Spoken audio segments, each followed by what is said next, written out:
തിരഞ്ഞെടുപ്പ് ചരിത്രത്തിൽ നാളിതുവരെ CPM നേതാക്കൾ മാത്രം വിജയിച്ച തൃക്കരിപ്പൂർ നിയോജക മണ്ഡലത്തിൽ ഇത്തവണ UDF വിജയിക്കുമെന്ന് കോൺഗ്രസ് നേതൃത്വവും KPCC ഒബ്സർവറും അവകാശവാദം ഉന്നയിക്കുന്നത് മണ്ഡലത്തിന്റെ രാഷ്ട്രീയ പശ്ചാത്തലം അടിസ്ഥാനമാക്കിയുള്ള വിലയിരുത്തലുകളെ ഞെട്ടിക്കുന്നതാണ്.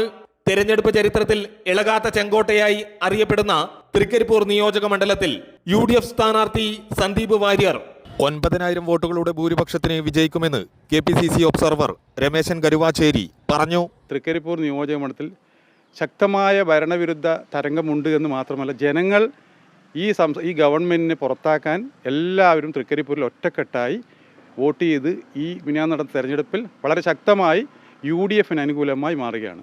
പടന്ന, തൃക്കരിപ്പൂർ, വലിയപറമ്പ് പഞ്ചായത്തുകളിലും നീലേശ്വര നഗരസഭയിലും ന്യൂനപക്ഷ വോട്ടുകളുടെ ഏകീകരണം നടന്നുവെന്നും വോട്ടിംഗിൽ UDFന് അനുകൂലമായ അന്തരീക്ഷം സൃഷ്ടിച്ചുവെന്ന വിലയിരുത്തലുകളും UDFൽ ശക്തമാണ്.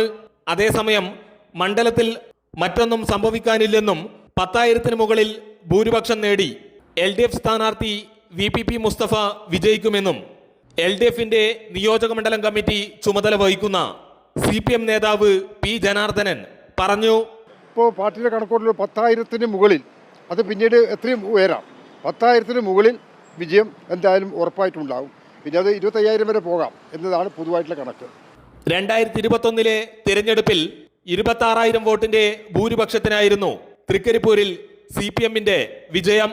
കയ്യൂർ, ചേമേനി, പിലിക്കോട്, ചെറുവത്തൂർ ഗ്രാമപഞ്ചായത്തുകളും നീലേശ്വര നഗരസഭയും CPMന് കരുത്തായി മാറുമെന്ന് നേതൃത്വം പറയുന്നു. തൃക്കരിപ്പൂരിലെ ചെങ്കോട്ടയിൽ ആദ്യമായി സന്ദീപ് വാര്യറിലൂടെ ചരിത്ര വിജയം കുറിക്കുമെന്ന KPCC ഒബ്സർവറുടെ അവകാശവാദം മണ്ഡലത്തിലെ ഭൂരിപക്ഷം സംബന്ധിച്ച മുന്നണി ചർച്ചകളെ ചൂടുപിടിപ്പിക്കുകയാണ്. അമൃത ന്യൂസ്, കാസർഗോഡ്.